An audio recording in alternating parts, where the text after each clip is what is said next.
Yeah, I gotcha. Yes, sir. How are you today? Hey, I'm good. How are yourself? Good to meet you, man. Oh, pleasure, pleasure, pleasure. Where are you coming out of? So right now I'm stationed in Houston. I'm actually they got me doing a recruiting duty for the Army right now. Okay. All right. Cool, man. Well, I'm in Kansas City, Missouri. Oh, nice. Yeah. So, have you ever been up here? Uh, Missouri.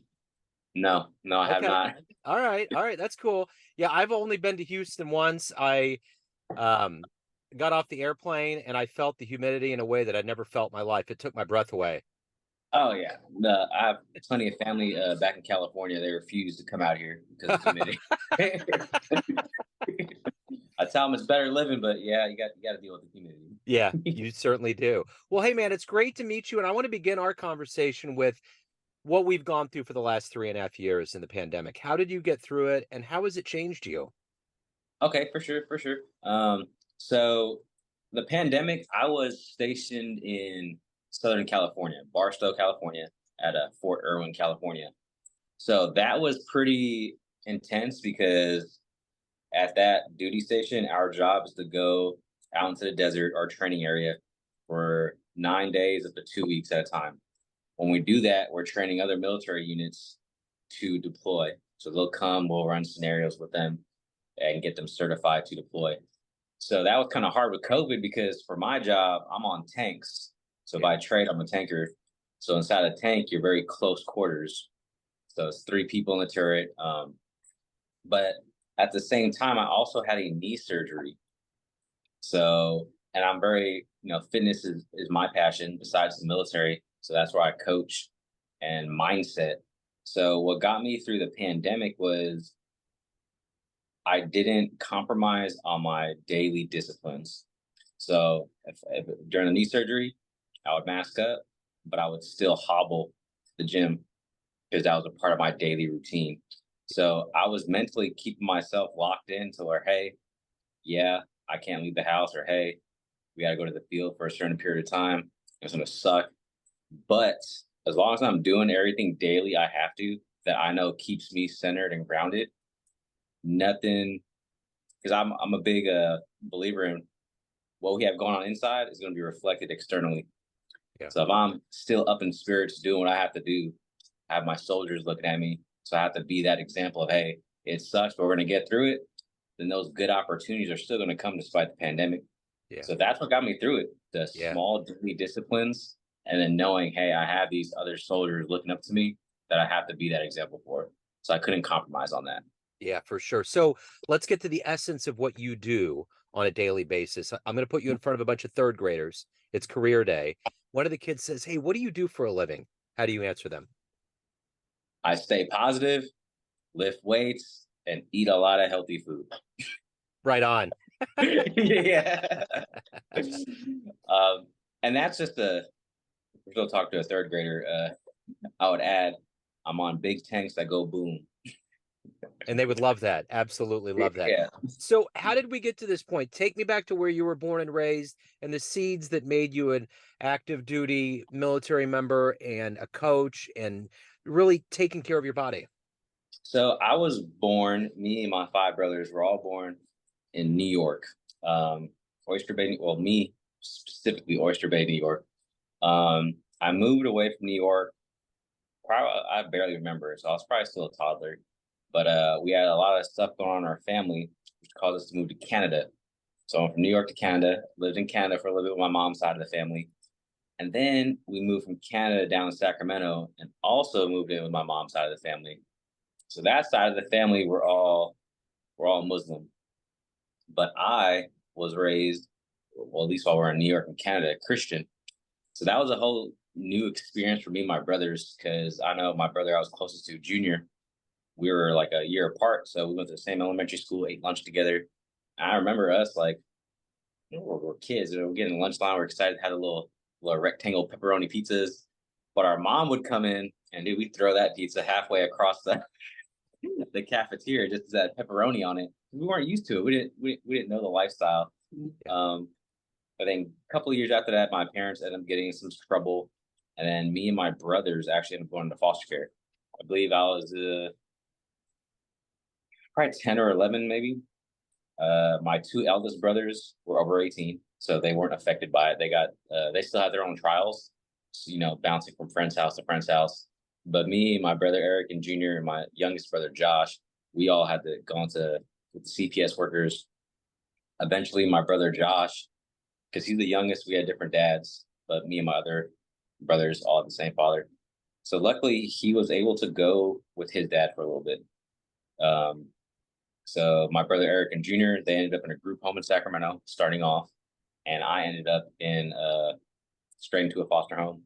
It was a Nigerian family in northern Sacramento. That was a very big culture shock for me. One, because I'm young, I don't know what's going on. Yeah. Uh, Two, I just handed off my youngest brother to a social worker. And I had no idea where he was going. And then now I'm just stuck in the back of the car by myself. Yeah. So it's probably about like 2 in the morning. I'm just sitting there like, well, here we go. In that first foster home, I had about five foster brothers, all different walks of life. Um, there was one I was very close to. He was older, so he kind of knew the foster care system. I believe he's been in it longer than me. So he's kind of showing me the ropes. I was getting adjusted. That's my first time I had like Ethiopian food, African food from. So it was good. It was going good. But as a young kid, not knowing what's going on in my family, I was a very angry young kid.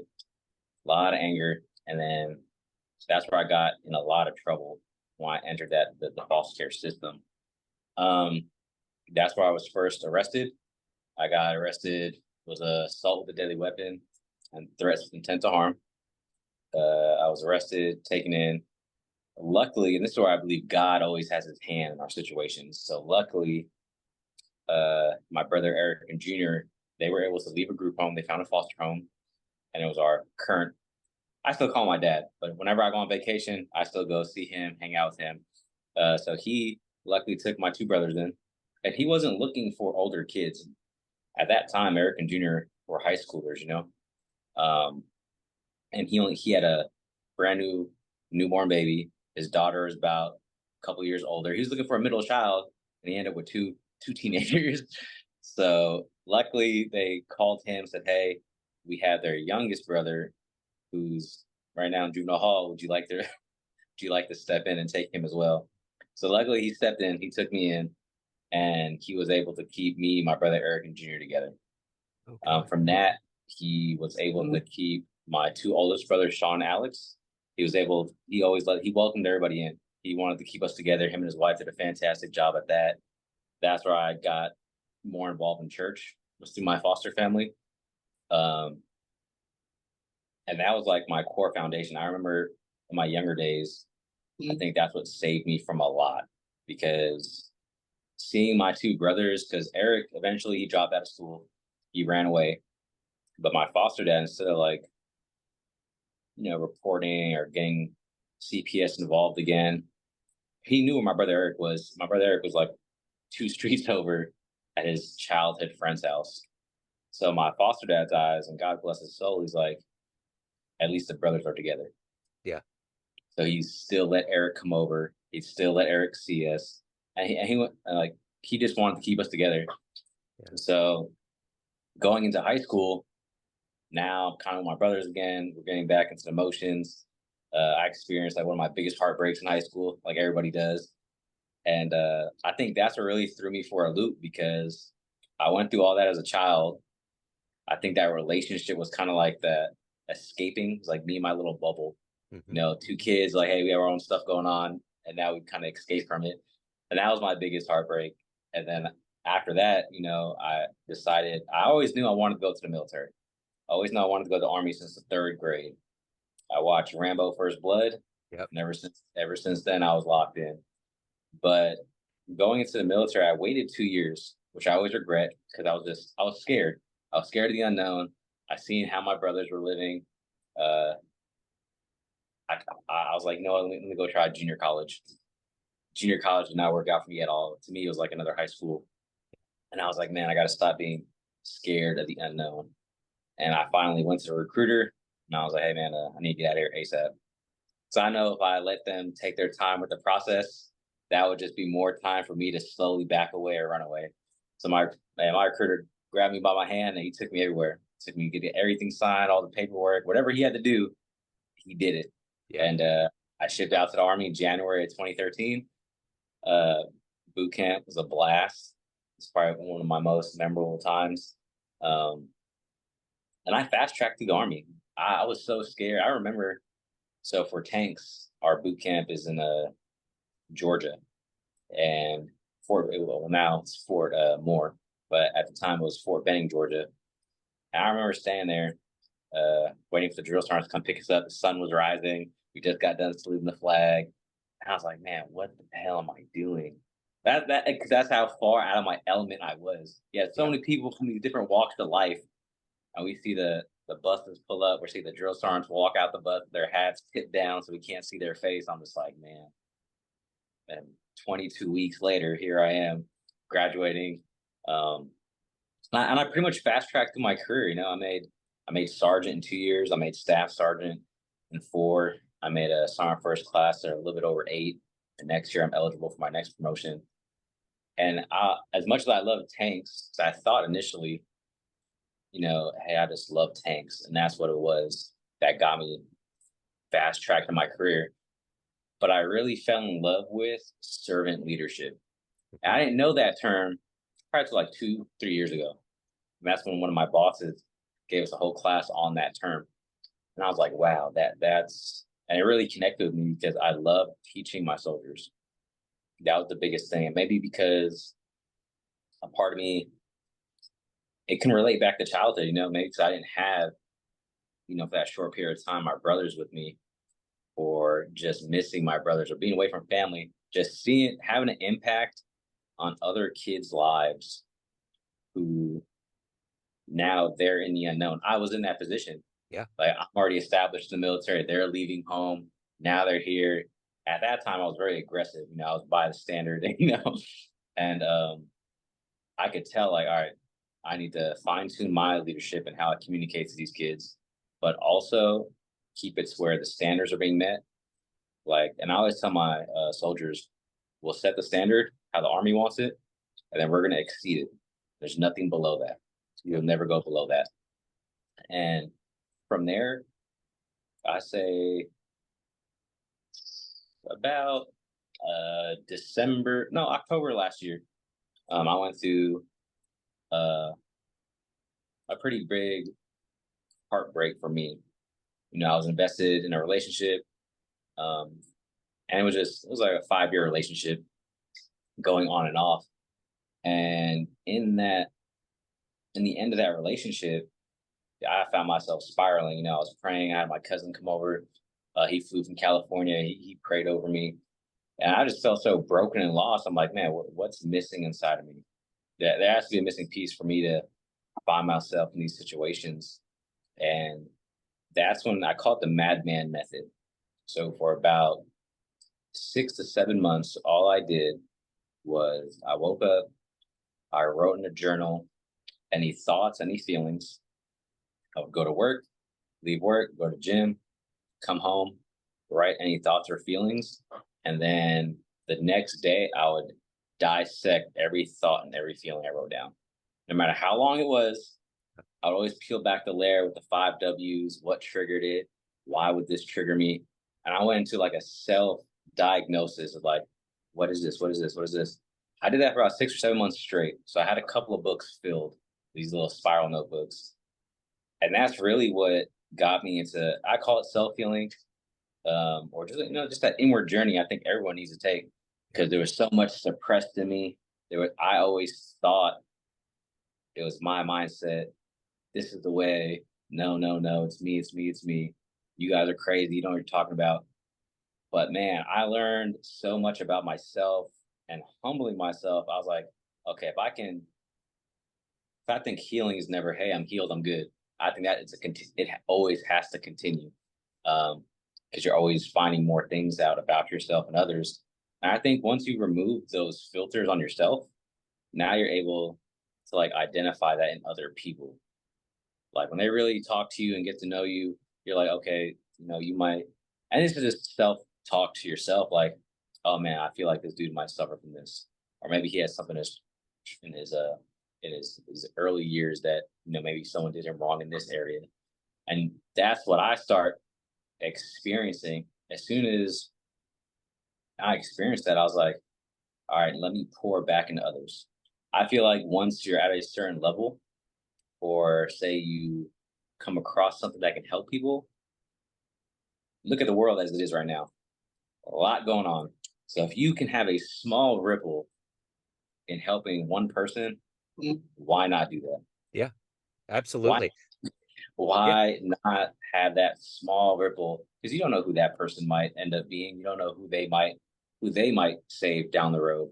yeah, And to me, that goes a long way more than you putting money in my pockets or giving me fame. Because I tell my soldiers all the time, our legacy in the military, that's not our awards we get, how far with rank we get. I was like, it's all of you. It's whatever I teach and instill in you guys. How far are you going to take it in your generation? Pass on. That's my legacy in the army is my soldiers. So once I had that epiphany, I'm like, okay, let me see who's doing what in the space that I want to get into. And I found a mentor. His name's Wes Watson. My best friend he's a bodybuilder and a coach as well. And he was working with them, and I heard about Wes for a while, and I was like, you know what, this isn't a coincidence that this individual is popping up again, but now through my best friend. So I'm like, I took that as a sign. I was like, let me pull the trigger and let me get a mentor. But that's when I started diving deep into just like, and Wes says the best is, if a man is right within, his world will be right on the outside. So the internal will reflect externally. And I started reading more about the laws of the universe. And the biggest takeaway I took from my mentor, because he has a crazy story himself, and anybody can do it. And he straight up told me that, he had his story where, he was gone away in the penitentiary for 10 years, came out. Now he's successful. After 5 years of being released, he's helping heal men. He's helping them launch their businesses. And he's doing it by pouring everything he learned, everything he healed from into his people. And that's the biggest thing I took away from it is, okay, if an individual at that level can do it, why can't I do it? And it reminded me, I was telling this, I was talking to another friend. It reminded me, and I went back and I found the post. I'm probably going to share it on my Instagram this weekend. I told myself, and I posted a picture of me and my 5 brothers before I went to the military. And I said, one of the main reasons I'm joining is to show my brothers, no matter the cards we're dealt in life, we can always come out on top. yeah, So just because we're 4 or 5 little Indian kids got thrown into the foster care system, we went down our wrong path, we did the wrong. I was like, there's nothing stopping us from changing that. yeah, There's nothing stopping us from flipping that and turning our story into a positive. yeah, And when Wes told me that, I was like, man, it's crazy how something from back then can connect to the venture I'm in now. And I was like, oh, I have to do this. yeah. I have to do this. And I was like, you know what? I'm trying to figure out more on, because I want to do a book because I really want to help foster youth. I want to show them, like, hey man, you can have the craziest roller coaster story, the craziest life, worse than mine. You're not limited to that. Yeah, Even though yeah, you're down at rock bottom and you're feeling like, hey, I have this big hole, I'm lost, I don't have a family, I don't have this, I don't have that. The one thing you do have though is a chance. yep, You can not have anything else, but one thing you have today though is a chance. You got breath in your body, and if you have one person who can show you like, hey, you don't have to hit a speed bump, you don't have to hit a wall, cling on to that. yeah, I promise you, your life will change for the better. It's not going to be overnight, yeah. but I guarantee you it will be better than the nights you previously had. So who's been a hero for you in your life? A hero. First of all, be my foster dad. He Yeah, kind of like swept in, grabbed me and my brothers, kept us close. So that would be the biggest hero. Military wise, I had now he's a first sergeant, so it'd be First Sergeant Raymond Wecko. And he's the one who kind of pulled me aside And I use this when I kind of coach my clients after I get to know them, engage them, because you can't come off aggressive just anybody. But he had pulled me to the side. He said, "Hey, as a soldier, your job is to shut up and execute." He said, as long as it's not immoral, unethical, or illegal, your job is to execute. So when I'm coaching people, because I really try to tell them, because when you coach people, they automatically think, oh, fitness, nutrition. And I try to explain to them like that's not it. I was like, it's your mindset. You can have fitness, nutrition all day. Those are two tools. That's how I break it down to them. Those are two tools to get you to the ultimate goal of mindset. One, fitness and nutrition, yeah, it's just good for your body. If you want who doesn't want longevity? If you have kids, grandkids, you want to be active when you're older and you retire. You just don't want to sit there. So it serves you in more than one way to invest in your nutrition and your fitness. But I was like, once you have the mindset, that's where everything ignites. The mindset keeps everything in place. It's the glue. So all that confidence you gain from those dialing down on those daily disciplines, whether it's waking up early, cold showers, or just having your meals planned out, all those can translate into every other area of your life. If you're a disciplined leader, say right now I work with 12 different recruiters, now they're all starting to watch me. So they see me, they'll go out Fridays for like, I think last week they went to Buffalo Wild Wings. And I'm just sitting there eating my, say I made homemade tacos, but a healthy version. And they're like, you don't want to go out there? So I was like, I'll go out with you guys. Like, just let me eat first. And I'll just sit there, I'll get water or something. And now they're slowly trickling in, asking for tips and tricks. And it's not the, oh, hey, I told you so. It's like, no, man, yeah, of course, I'm not going to charge you guys. You're my coworkers. Come here. Yeah. I want to see you guys succeed. Because that confidence you get in one area of life can translate and you can conquer so, like me. So the confidence I gained in my own journey, yeah, a little bit was nutrition and fitness, but the bigger thing was the healing part for me. So I took that confidence and bam, now I launched a business Yeah. with Yeah. coaching and helping other people. So it's those small things, and I think people can't see them while they're in it. Yeah. They're never. It's very hard to see it. They're gonna have to get certain paces away in the right direction from it, and then they're gonna look back and be like, "Man, those small little things. Yep. That's what pulled me through. The Yeah. small things." Um, and those, yeah. So Sergeant Raymond Gueco, when he told me that, and like I always say, it always blows my mind how little things from the past are connecting now to my mentors and the people I'm communicating with in the present day. Yeah. And that's how I think just things are aligned that way. And God always has his hands like, hey man, you had to go through a maze, but hey, we still made it to where I needed you to be. Yeah. And that's why, yeah. So sorry, Raymond Gueco in the United States Army would be a hero, my foster dad, and that's about it for Yeah. the main for the big impacts on Yeah. me that can correlate from then and now would be those two. Right on. So, of all the things that you've done and overcome and achieved in your life, what are you the proudest of? So one, I'm proud that I was able to kill off my ego.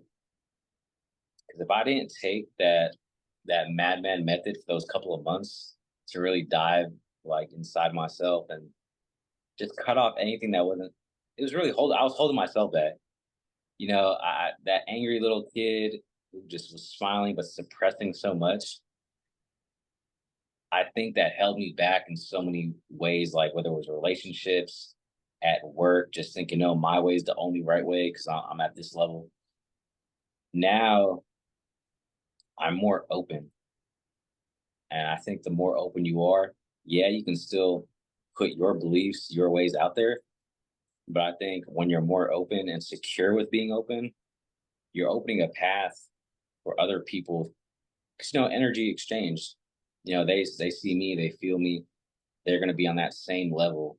And it's just going to work in synchronicity to where everyone's on the same page. There's Yeah. no bad vibes. And that's where the greatest ideas and the greatest solutions for problems comes when everyone's on the same page and vibing on the same level. Um, and I chalk that up as me killing off me. Like I always say, don't let your ego block your opportunities. Yeah. So if I didn't do that madman method for those months, if I didn't, and I always say things happen for us, not to us. So that big heartbreak happened for me. so I can go on that journey. That journey's happening for me, so now I can pour back into others. Yeah. It all had to happen for me. Yeah. So I dig it. that, yeah. Yeah. So everyone has a perception of you, family, friends, clients, everyone around you, but you ultimately run the show. What's your perception of you? Who do you think you are? I honestly think who I am now is one better than who I was yesterday.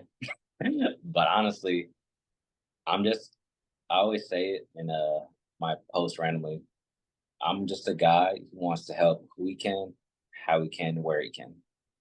I think God always sets us up in certain areas to come across certain people, to endure through certain things, to ultimately help and save. And I think for given that opportunity on the smallest level, why wouldn't you? Yeah.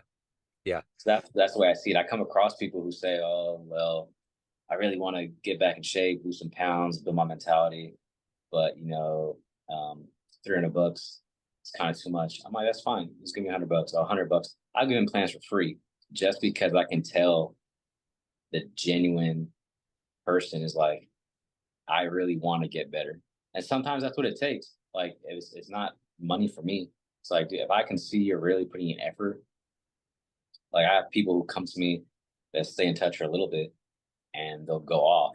I hold nothing against them, but I'll come across their stories every now on Instagram or Facebook, and they're still putting in the work. So I'm like, you know what? That's good. That's what they needed. That's why they crossed my path. That's why I was there. I was that small little spark that helped them go in that direction. And hopefully that momentum they're gaining from their journey now that I'm not a part of, hopefully that's going to skyrocket and touch some other people in their lives. So, Yeah. yeah. So speaking of other people that you're touching, if anyone out here that's listening wants to hire you, reach out to you, learn more about you, where do they go?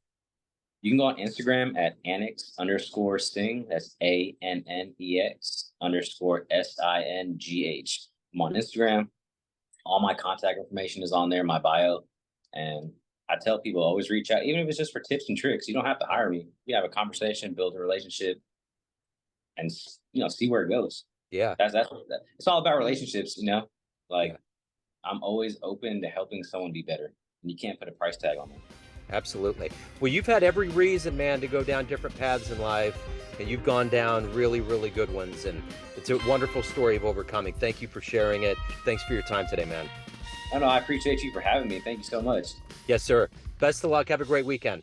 Yeah, you too. Thank you. Take care. See you later.